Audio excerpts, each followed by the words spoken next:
hablemos de la historia de la traducción en cuanto a la leyenda negra.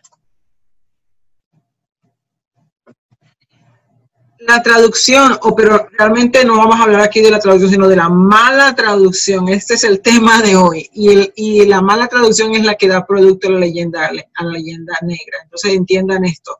La mala traducción fue un arma que se utilizó para dar origen a la leyenda negra. La leyenda negra fue un mecanismo que se utilizó en contra de España y en menor alcance en contra de Portugal. Fue un intento polemista, controversial, que se hizo en Inglaterra, se hizo en Holanda, se hizo en Francia. Se propagó por todo el norte de Europa para presentar a España en el Nuevo Mundo como un país cruel, como un país fanático, como un país explotador. Para presentar a España y a Portugal en las Indias como un país malo, como un país retorcido con sus políticas, como un país perverso. El propósito que perseguían estos otros países del norte de Europa era demeritar lo que habían conseguido los españoles y los portugueses, los ibéricos en América. Y con esto ellos daban una justa causa, justificaban su incursión en los países del norte la incursión de los países del norte de Europa en las Indias. Entonces, al entrar ellos a esos países, ellos se apropiaban de las riquezas que habían y despojaban a España de lo que ellos generaban.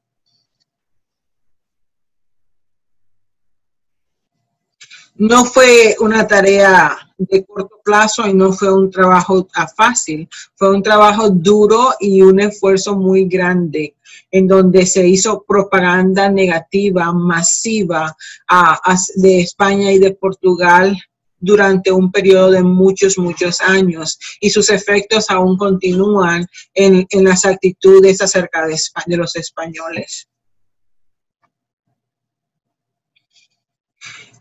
Cabe hacer la salvedad, la aclaración de que las acusaciones que se le hacen a España durante esta época son muchas y son justificadas.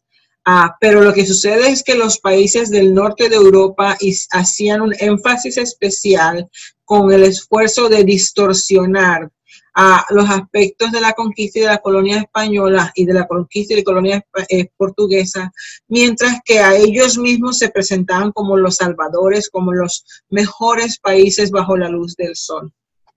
Entonces, destruían la reputación de España y enaltecían su propia reputación. ¿Qué papel jugó en la traducción en esta leyenda negra? Bueno, tengan en cuenta que los documentos que tomaron los países,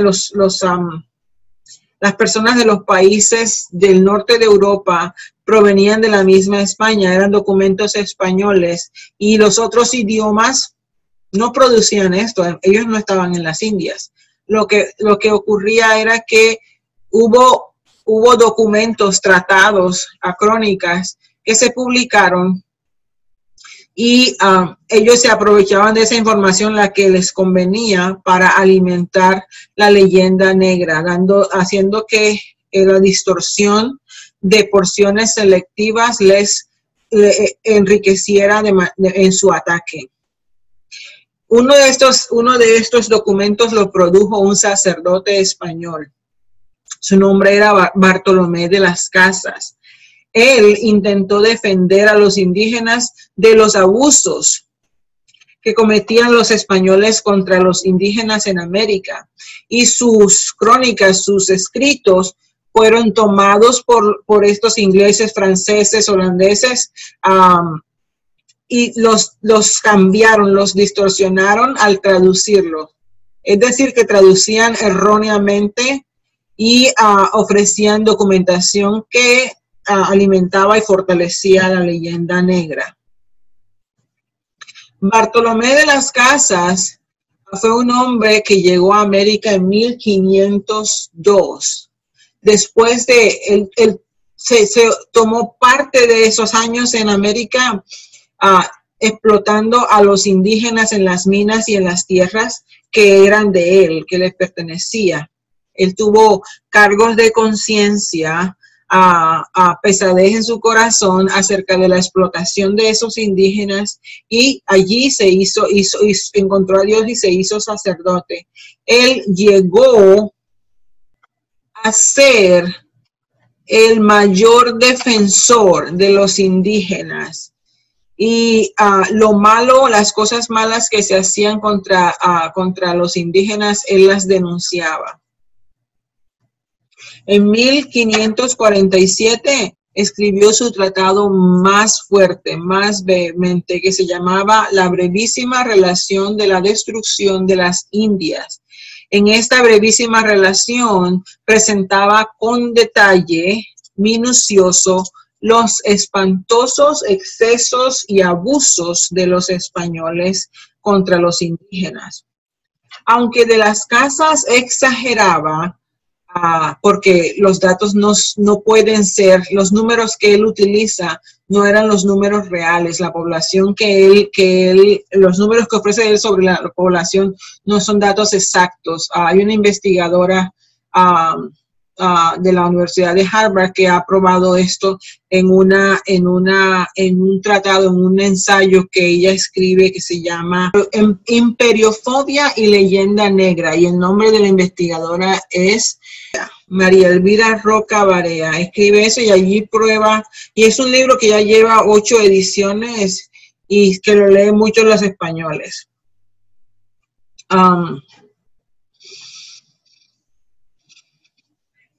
Lo que hizo de las Casas cuando él denunciaba eso, y bueno, sí es cierto que hayan exageraciones, él lo hacía con un propósito, el propósito de defender a los indígenas, y él tuvo éxito. Él logró que hubiera modificaciones y reformas en las leyes que imponía la corona española, pero ese tratado de la brevísima relación de la destrucción de las Indias lo tomaron los países del norte de Europa y se aprovecharon de los datos que ofrecían para presentarlo como prueba verdadera de la leyenda negra, sin importar la cantidad de personas que dijera que había. En un periodo muy breve, ese tratado fue traducido al latín, al inglés, al francés, al alemán y al danés. Este es un subtítulo de la traducción al inglés que se hizo en 1606. Properly truly displayed in its bloody colors, but a faithful narrative of the horrid and unexampled massacres, butcheries, and all manner of cruelties that hell and malice could invent, committed by Popish Spanish party on the inhabitants of West Indian, composed first in Spanish by Bartolomeu de las Casas, a bishop there, afterwards translated by him into Latin, then by other hands into Modern English.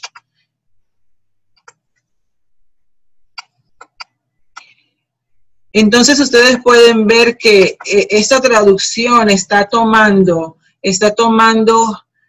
datos que ofrecen los mismos españoles para usarlos en contra de ellos.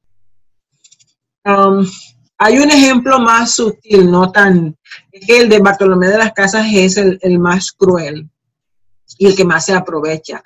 Otro es el que produce Pedro Cieza de León, ¿sí? Y se hace deliberadamente una mala traducción en la crónica del Perú que él escribió, ¿sí? Esto él la publicó en 1553 y la traducción que se hicieron también tienen ese mismo tipo de manipulación. Pedro Cieza de León era un cronista muy respetado y también era un cronista imparcial, y su trabajo no tiene la calidad polémica que tiene la obra de Bartolomé de las Casas. Los datos que él ofrece ciertamente le dan suficiente material al historiador para saber sobre los incas y sobre la época de la conquista. Esa obra, Crónica del Perú, fue traducida al inglés en 1709 por John Stephens y fue traducida nuevamente por Clemens Markham en el siglo XIX. Esta última traducción es la que llama la atención y la que ha sido muy criticada por las distorsiones que apoyan la leyenda negra. Lo que hace su traducción es que omite, elimina partes y traduce mal otras partes. Y lo que es peor es que si el traductor no ve el español y el inglés, no va a saber que esto ocurrió, no va a saber que se ha distorsionado o que se han eliminado partes. Markman omite consistentemente a partes que presentan a los indígenas como animales, ¿sí? Pasajes tales como aquellos en donde se describen sus perversiones sexuales y las prácticas canibalísticas. En otras partes, el autor toma un incidente en particular en donde los indígenas se suicidaron, pero en la traducción hace ver no dice eso del suicidio, sino que hace ver que los españoles asesinaron a los indígenas sin ninguna razón de ser, sin ningún propósito, sin ninguna justificación. Bueno, no hay ningún propósito para eso, pero sin ninguna justificación. Pero ni siquiera había ocurrido así, sino que la traducción lo presenta de esta manera.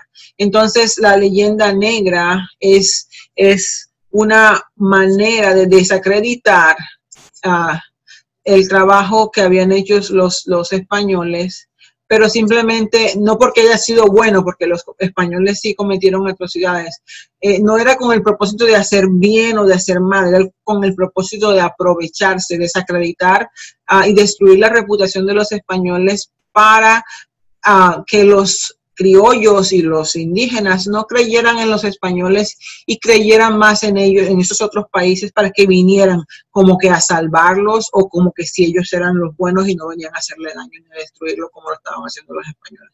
Pero fue una manipulación, y los efectos de esa leyenda negra aún se viven. De hecho, la autora que les presenté, María Elvira Roca Barea, en su obra que ya lleva bastantes ediciones, Imperiofobia y Leyenda Negra, ella discute y trata y muestra las evidencias reales y saca las cuentas de los números que de las casas presentaba y de los datos que usaban los otros países del norte de Europa en contra de España. Hasta aquí hemos llegado a lo que era la leyenda negra. Les agradezco su atención y que Dios me los bendiga.